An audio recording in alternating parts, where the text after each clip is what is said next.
effacé, mais je vous dis que Nzambe a Salaka à travers cet homme de Dieu. Est-ce que vous savez que tu as avancé à Nzambe? Vous savez que tu as avancé à Nzambe? Sous vos applaudissements, j'invite l'homme de Dieu, le révérend prophète Timothée Lissassi Réma. On acclame le Seigneur dans cette pour cela. On acclame le roi.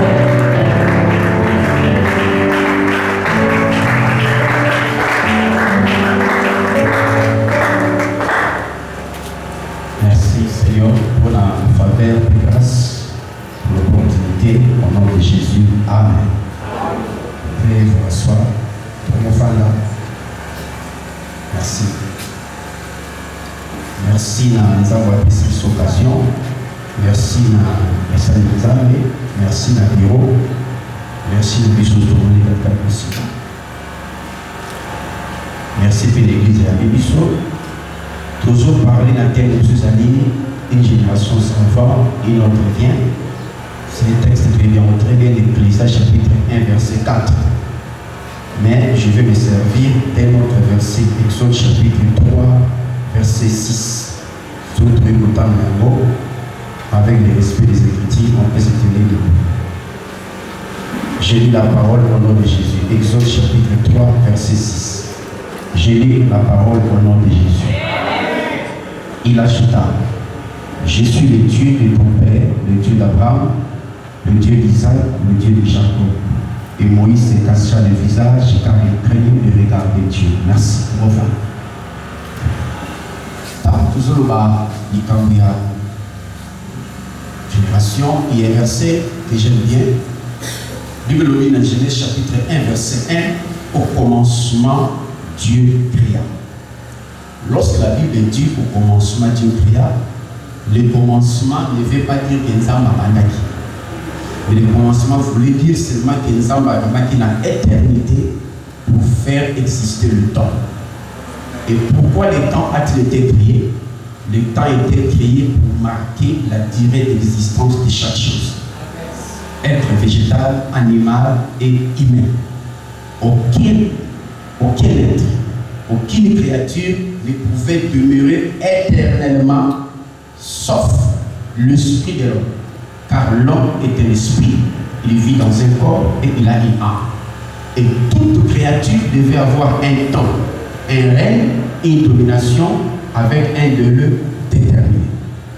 C'est pour ça qu'on est dans Genèse déjà à partir du 4e jour, nous avons dit créons des luminaires pour marquer les années, les époques et le jour. Et c'est-à-dire, la vie devient fragile et brève.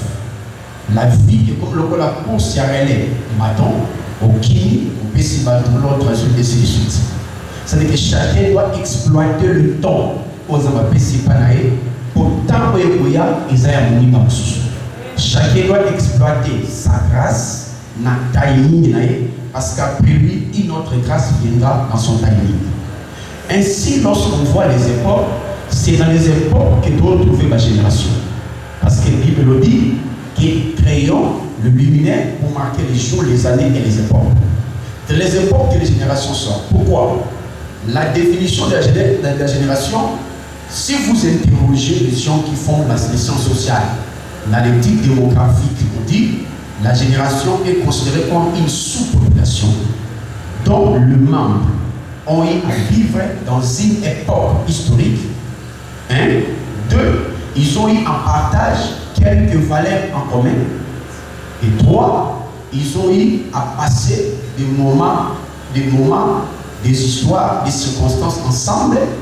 Et ils ont eu à partager le même acquis. C'est-à-dire l'acte de mon corps, et le béniment de mon corps, et ça de mon corps, et ce qui est ainsi de suite.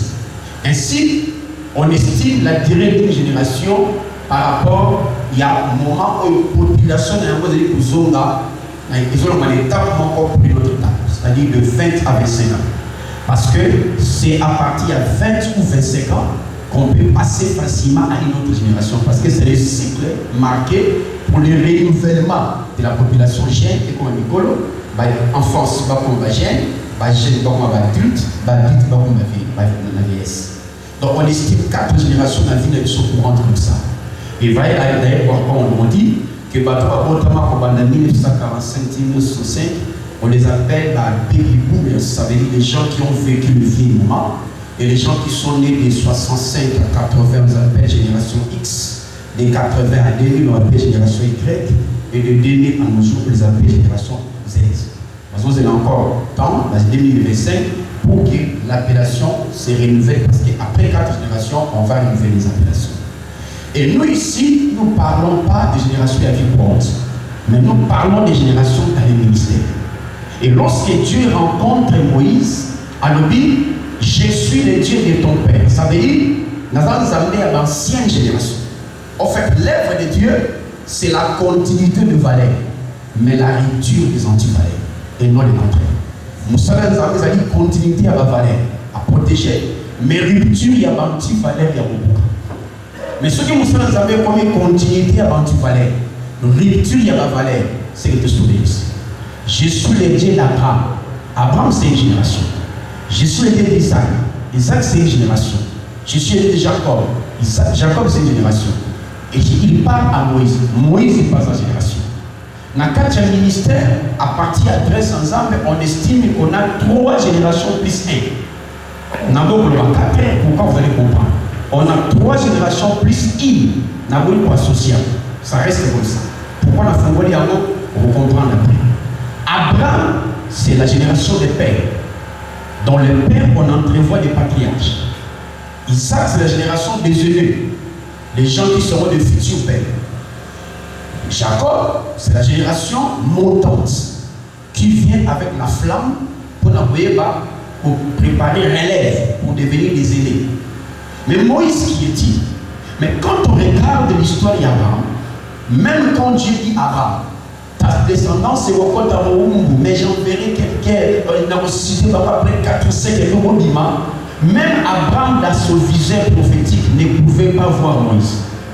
Parce que selon une étude chronologique des événements des temps, on dit qu'd'Abraham à Moïse, il s'est passé plus de 2000 ans. De Moïse à Jésus, il s'est passé plus de 2000 ans.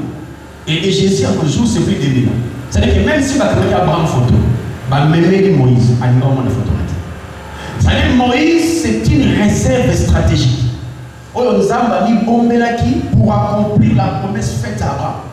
Que quand génération au côté mais Dieu voyait déjà Moïse comme libérateur à cette génération-là. Voilà pourquoi j'ai lu que dans 4e ensemble, nous avons 3 générations plus 1. Ça veut dire génération des pères, génération des aînés, génération montante, plus réserve stratégique. Il y a un bateau, non pas limité, non pas monalité, mais basé dans 4e mental, prophétique et moral de Dieu. Dans 4e univers moral de Dieu. Voilà pourquoi entre nous, on doit se le dire. Lorsque les armes sont utilisées, ne te vois pas comme indispensable comme le sel. Dieu peut susciter un petit que tu ne crois pas. Quand Dieu t'utilise, ne vois pas que c'est toi qui es l'unique. Ne tombe même pas dans cet esprit. Parce qu'il y a plusieurs serviteurs qui nous ont balancé des. Mais ça, parfois, maintenant, tu es monté. Tout le monde peut capter, mais on va bouger les mondes. La réserve stratégique, c'est une bombe de Dieu. C'est un arsenal des hommes et des femmes non connus, mais que Dieu prépare en coulisses. Car à côté des champions, il y a des champions qui se préparent. Il y a la grâce que Dieu te fait d'être pasteur, d'être prédicateur, pour vivre, quelle que soit la grâce, reste toi.